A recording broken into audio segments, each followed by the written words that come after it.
আমার কিছু আত্মীয় স্বজন এখানে টাকা পয়সা দিচ্ছেন, তারা মুখে চাইছে ওই যে আপনার ফেরে কানাডার পাঠাইব, ফেরে আপনার পর্তুগাল পাঠাইব D1 ক্যাটাগরি ভিসা।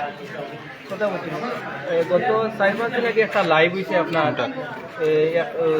জাতীয় একটা টিভি, যে এরা যে আপনার মানুষগুলা নিয়ে যে ভিসা ভাই প্রাপ্তি যেটা লাইভ ভিডিও করে এইগুলো সব দুগাবাজি। তদন্ত করতে গিয়ে দেখা যায় লোকগুলো হইলে গিয়া 500-1000 টাকা এখানে বিক্রি হয়। ওইয়া তারা নিজেরাই আপনার ধরেন আমি কানাডার ভিসা পাইছি পরিচয় দেয়, কেউ বলে আমি পর্তুগালের ভিসা পাইছি, এগুলো সব ভুয়া নাটক। এগুলো লাইভ হওয়ার পরে গত 3 দিন আগে এরা অফিসটা এরা তালামাইরা সব তুলে যায়, কেউ নাই। তুলে দেওয়ার পরে গত 3 দিন আগে এরা সবাই যখন অফিসে তালামারা দিকে একজন আরেকজনের যোগাযোগ হয়েছে, সবাই আসছে, আসার পরে শুধু অফিস তালামারা, কেউ ফোন ধরতেছে না, উপস্থিত কোনো উপায় না পাই আমরা মোটামুটি এখানে দেখলাম মানুষ প্রায় 100-150 মানুষ। আমরা সবাই তুলে গেলাম। মন্ত্রী মহোদয় প্রবাসী কল্যাণ মন্ত্রী আরিফুল চৌধুরী ভাই ছিলেন সিলেটে, বললাম আচ্ছা ঠিক আছে, আমরা যেহেতু ওনার দপ্তর আমরা ওনার কাছে যাই।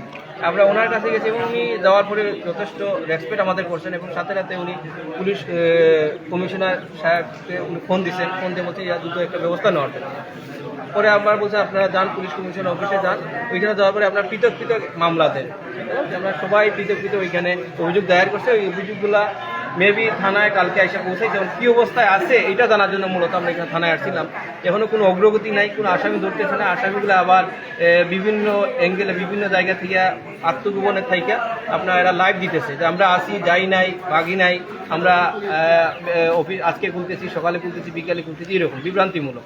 এবং সবাই পার্সোনালি কারো ফোন দিয়ে বলতেছে ভাই আপনার টাকা আপনি পাবেন, ওনারা বলতেছে ওনার টাকা পাবেন। এগুলা শুধু টাইম পাস, মূলতভাবে কারোরে উনি টাকা দিতেছে না বা দিবেও না, আদৌ কি ওনার টাকা দিবে কি না এবং এরা কোন অবস্থায় আছে আমরা ওই আপনাদের মাধ্যমে প্রবাসী কল্যাণ মন্ত্রী মহোদয় এবং পুলিশের ঊর্ধ্বতন কর্মকর্তা সহ আপনার বাংলাদেশের সর্বোচ্চ মহলের দৃষ্টি আকর্ষণ করি আপনাদের মাধ্যমে, যাতে এটা আমাদের এই যে শত শত পুরুষের স্বপ্ন নষ্ট হইতেছে এবং এরা মানসিকভাবে বিপর্যস্ত হইতেছে। বিক্রি করে টাকা দিচ্ছে, অনেকে সিএনজি বিক্রি করে টাকা দিচ্ছে, অনেকে আবার দেখছে একজন বলছে যে উনি কিস্তি উঠাইয়া ওই সমিতি থেকে কিস্তি উঠাইয়া পর্যন্ত ওদেরকে টাকা দিচ্ছে।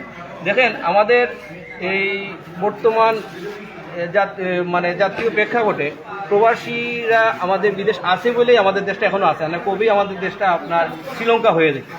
কথা বলছি প্রবাসীদের টাকার যখন দেশে আসে রেমিটেন্স হইয়া, এই রেমিটেন্সের জুড়ে আমাদের দেশে জিডিপি আপনার বৃদ্ধি পাইতেছে এবং আমরা দেশ একটা মোটামুটি একটা অবস্থানে আছে।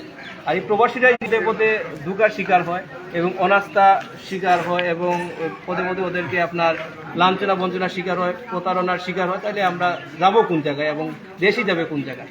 এই ব্যাপারে আপনাদের মাধ্যমে সকলের দৃষ্টি আকর্ষণ এবং যত দ্রুত সম্ভব এই আসামিগুলাকে কার্ডগুলা দাঁড়া করানোর জন্য এবং প্রত্যেকের যারা ভুক্তভোগী হয়েছে প্রত্যেকের টাকা প্রত্যেককে রিটার্ন দেওয়ার জন্য আমি অনুরোধ জানাচ্ছি।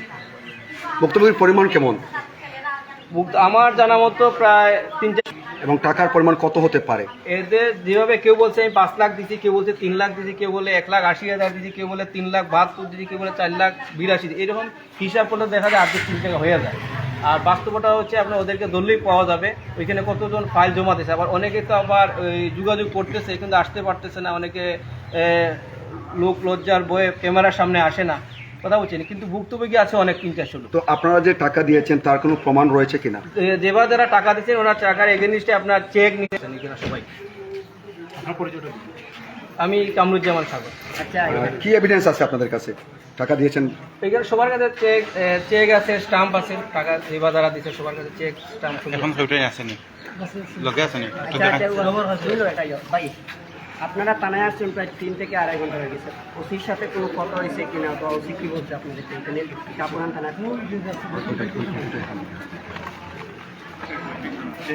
নাইটা আমরা আলাদা দেখুন। দেখেন আপনার ওই যে মঈনুদ্দিন চৌধুরী নামে একজন লোক ওনারা টাকা দিচ্ছে, স্টাম্প আছে ওইখানে। আমার এই আরেক ভাই আছেন, উনি আপনার টাকা দিচ্ছে, ওনার কাছে চেক আছে, কথা বলছেন। ইভেন কি মানে সবার আছে, সবার কাছে এইগুলো আছে, লোক আছে সবার কাছে চেক আছে, স্টাম্প আছে। এবং অনেক সময় দেখা যায় যে চেকে যে সিগনেচারগুলো দেয় এই সিগনেচারগুলো ভুয়া দেওয়া যায়, জাল মানে নকল সিগনেচার দিয়ে দেয়, অরিজিনাল সিগনেচার দেয় না চেকের মধ্যে। এটাও এখানে আপনার এক একজনের একই চেক কিন্তু সিগনেচার 3-4টা।